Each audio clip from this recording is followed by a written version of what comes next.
हरे भरे पहाड़ों और घने पेड़ों से घिरा एक सुंदर जंगल था। वहां तरह तरह के जानवर रहते थे। खरगोश, हिरन, बंदर, हाथी और रंग बिरंगे पक्षी। इन्हीं में से एक थी सफेद रंग की मीना बकरी। मीना छोटी कद की थी, लेकिन पूरे जंगल में उसकी पहचान थी। बहादुर दिल, तेज दिमाग और मददगार स्वभाव। अगर किसी जानवर को परेशानी होती तो मीना हमेशा सबसे पहले पहुंच जाती। जंगल में एक शेर भी रहता था। सब उसे राजा कहते थे, लेकिन हकीकत ये थी कि वो बड़ा ही धोखेबाज और आलसी था। जहां बाकी शेर मेहनत करके शिकार करते, वो हमेशा किसी को बहकाकर काम निकालता। कभी छोटे जानवरों को डराकर खाना छीनता, तो कभी चालाकी से वादे करता और बाद में तोड़ देता। धीरे धीरे सब जानवर उससे डरने लगे, लेकिन मीना बकरी कभी उससे नहीं डरी। एक दिन शेर ने मीना को नदी किनारे देखा। मीना पानी पी रही थी और सूरज की रोशनी में उसकी सफेद खाल चमक रही थी। शेर की आंखों में लालच आ गया। वह सोचने लगा, ये बकरी तो मजेदार दावत बनेगी, लेकिन सीधे पकड़ूंगा तो भाग जाएगी। क्यों ना इसे मीठी बातों से फंसाया जाए। शेर झाड़ियों से निकलकर बोला, अरे मीना, डरो मत, मैं बूढ़ा हो गया हूं, अब शिकार नहीं कर सकता। तुम्हें देखकर तो लगता है कि तुम बहुत समझदार हो। क्या तुम मेरी दोस्त बनोगी? मैं तुम्हें जंगल की रानी बना दूंगा। मीना ने मन ही मन हंसते हुए सोचा, ये शेर सोचता है कि मैं इतनी भोली हूँ? नहीं, आज इसे सबक सिखाना ही पड़ेगा। मीना मासूम सी आवाज में बोली, वाह, जंगल की रानी, ये तो बहुत बड़ा मौका है, लेकिन मेरी एक शर्त है। शेर उत्सुक होकर बोला, कैसी शर्त? मीना ने कहा, रानी का दोस्त वही बन सकता है जो सबसे बहादुर हो। अगर तुम सच में बहादुर हो तो नदी की उस पार वाली बड़ी खाई के ऊपर से छलांग लगाकर दिखाओ। शेर जरा हिचकिचाया, लेकिन अपना अहंकार छिपाते हुए बोला, ये तो बहुत आसान है, अभी करता हूँ। शेर तेजी से भागा और जोर से छलांग लगाई, लेकिन खाई बहुत चौड़ी थी। शेर बीच में ही धड़ाम से नीचे गिर पड़ा। वो जोर जोर से चिल्लाने लगा, बचाओ बचाओ। शेर की आवाज सुनकर सारे जानवर वहां पहुंच गए। हिरण, बंदर, हाथी, खरगोश, सबने देखा कि जंगल का राजा कहलाने वाला शेर खुद ही खाई में फंसा हुआ है। बंदर ने हंसते हुए कहा, वाह, जो हमें डराता था वो खुद डर के मारे चीख रहा है। खरगोश बोला, अब समझ आया, चालाकी हमेशा उल्टी पड़ती है। मीना चट्टान पर खड़ी होकर बोली, दोस्तों, देखो, ये वही शेर है जो हमें रोज धोखा देता था। आज इसकी सच्चाई सबके सामने है। हमें ऐसे चालबाज से कभी नहीं डरना चाहिए। जानवरों ने खुशी से शोर मचाया, मीना की जय हो, मीना की जय हो। शेर बड़ी मुश्किल से खाई से बाहर निकला। वो शर्मिंदा था।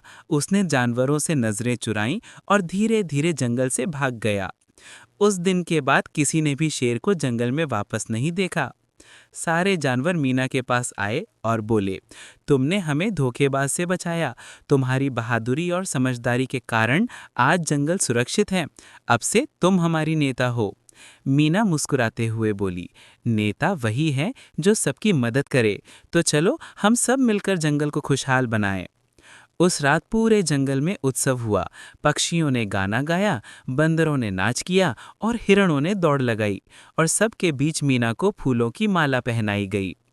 शिक्षा, चालाकी और धोखे से कभी जीत नहीं मिलती। सच्ची जीत हमेशा साहस, अक्ल और ईमानदारी से मिलती है।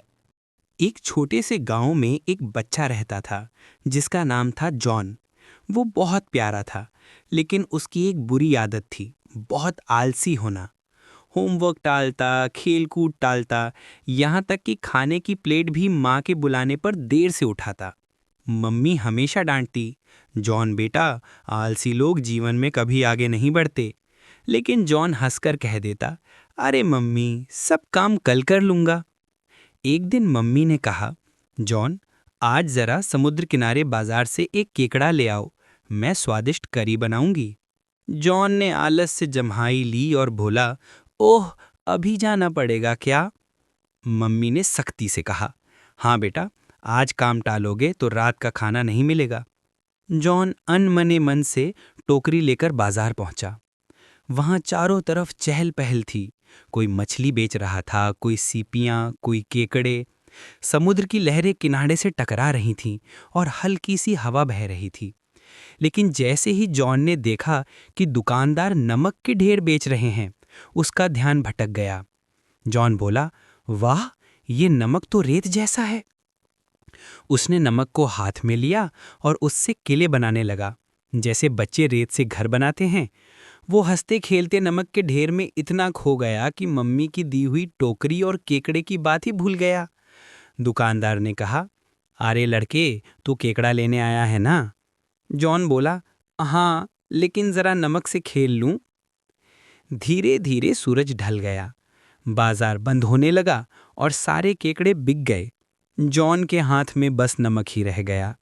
वो घबराकर बोला, अरे, अब मैं मम्मी को क्या दिखाऊंगा? जब जॉन घर पहुंचा तो मम्मी ने पूछा, कहाँ है केकड़ा? जॉन ने शर्म से टोकरी दिखाई जिसमें सिर्फ नमक था। मम्मी ने गुस्से में कहा, अरे नालायक, तुझे केकड़ा लाने भेजा था तो नमक से खेलता रहा। देखा, आलस और लापरवाही का नतीजा यही होता है। उस दिन जॉन को रात का खाना नहीं मिला। वो भूखा ही सो गया। अगली सुबह जॉन ने खुद से वादा किया, अब मैं आलसी नहीं बनूंगा, जो काम मिलेगा उसे सही समय पर करूंगा। उस दिन से जॉन धीरे धीरे मेहनती बनने लगा। मम्मी भी खुश हो गईं कि उसका बेटा समझदार हो गया। दोस्तों, आलस हमेशा पछतावे की ओर ले जाता है। जो काम समय पर किया जाए वही सच्ची जीत देता है। हरे भरे पेड़ों और रंग बिरंगे फूलों से सजा एक खूबसूरत फूलों का बगीचा था।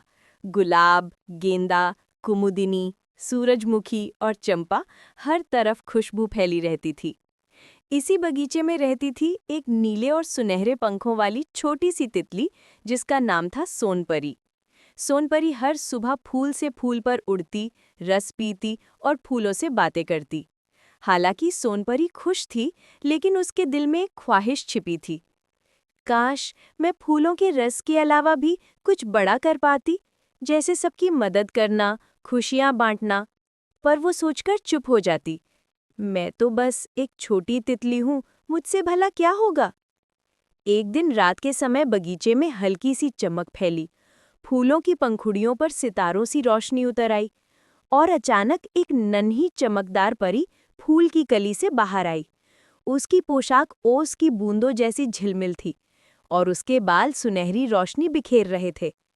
परी ने मुस्कुराकर कहा, डरो मत सोनपरी, मैं फूलों की परी हूँ। तुम्हारा दिल बहुत पवित्र है, इसलिए मैं तुम्हें एक वरदान देने आई हूँ। सोनपरी ने हैरान होकर पूछा, वरदान? मुझे? परी बोली, हाँ, आज से तुम्हारे पंखों से जब भी ओस गिरेगी, वो दुखी दिलों को खुशियों में बदल देगी। जहाँ भी तुम उड़ोगी, वहाँ प्यार और शांति फैलेगी। सोनपरी की आंखों में चमक आ गई। वो खुशी से बोली, धन्यवाद नन्ही परी, मैं इस वरदान को कभी व्यर्थ नहीं जाने दूंगी। अगले ही दिन बगीचे में एक नन्हा गिलहरी का बच्चा रो रहा था। उसका अखरोट कहीं खो गया था। सोनपरी उसके पास गई और अपने पंख झटके। छोटी सी ओस की बूंद गिलहरी के माथे पर गिरी। तुरंत उसके चेहरे पर मुस्कान आ गई और उसे नया अखरोट मिल गया। धीरे धीरे बगीचे के सारे जीव जंतु सोनपरी को खुशियों की तितली कहने लगे। अब वो बगीचा और भी सुंदर हो गया। जहाँ पहले सिर्फ फूलों की खुशबू थी, अब वहाँ हंसी और प्यार भी गूंजता था। सोनपरी हर सुबह नन्ही परी को याद करके कहती, तेरा दिया वरदान मेरे पंखों की सबसे बड़ी ताकत है। अगर दिल साफ और नीयत अच्छी हो तो छोटी सी तितली भी बड़ी जादूगर बन सकती है।